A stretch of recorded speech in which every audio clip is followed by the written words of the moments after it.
It's been 35 years since 14 women were gunned down by a man at Ecole Polytechnique in Montreal simply because they were women. All these years later, the country is still trying to find its way when it comes to gender-based violence. White Ribbon is one organization that has been trying to steer the Canadian conversation around gender-based violence. And today, on the National Day of Remembrance and Action on Violence Against Women, we are joined by White Ribbon CEO Umberto Carola. Thank you so much for being here with us. We really appreciate it, especially on a day like today. Thank you for having me. And, you know, more often than not, we're usually having these conversations with women advocates who work in the field here and directly work to serve women survivors and victims of gender-based violence. But your organization, White Ribbon, this is a movement, an organization that calls on men and boys to be part of the discussion and to be proactive. Why is that so important for you?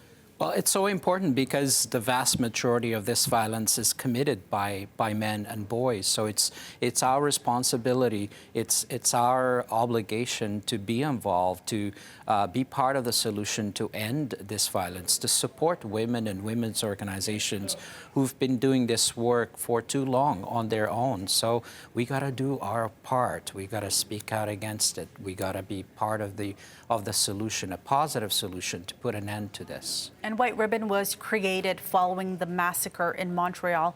35 years later, it seems like we're having the same conversations about intimate partner violence. And we continue to see femicides. We continue to see young children, women being impacted by this violence here. Over 3 decades later, where do you see this conversation going and how much more work really needs to be done? Well, it's important for us to keep working really hard at this because the kinds of attitudes and beliefs and harmful norms that led to that tragedy in 1989 are still very much present in today's society, in our homes, in our schools, in our workplaces. And so the violence hasn't ended. We have to prevent it from its root causes. So White Ribbon, as an organization, we call on men to be part of the solution, to do their work, to think about their own contributions to this, to ending this problem.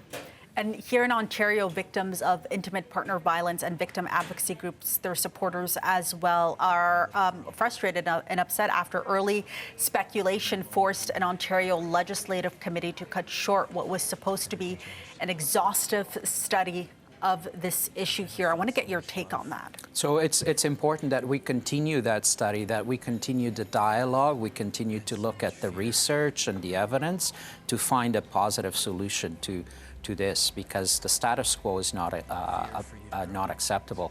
So we all have a role to play. Governments, organizations like ours, women's organizations, social justice movements, we all have to come together, join efforts, and put an end to this. So let's continue the dialogue, let's continue the research, the study, and let's find ways to do this in a way that brings us to an end of this violence. We gotta get to the root causes. We have to involve men. We have to work with men and young men and boys earlier, from earlier and earlier ages to end those norms, those stereotypes, those attitudes, those beliefs that lead to the use of violence, of intimate partner violence. We do see investments, and I know it's not enough in responding to intimate partner violence. I'm talking about shelter spaces for women and children who've been impacted, perhaps programming to help individuals leave a violent situation. Do you think there's enough being done on the preventative side?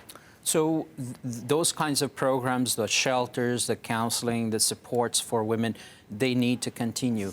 We're not ready to put an end to that because the violence continues and women and children continue to be disproportionately impacted by this.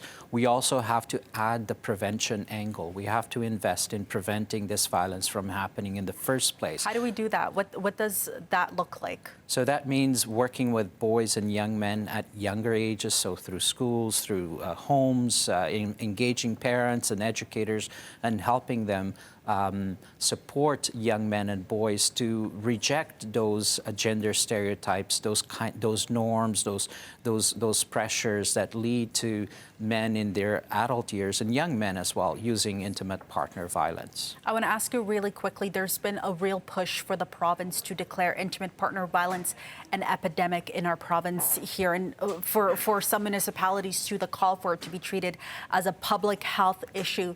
What impact do you think that would have, if any?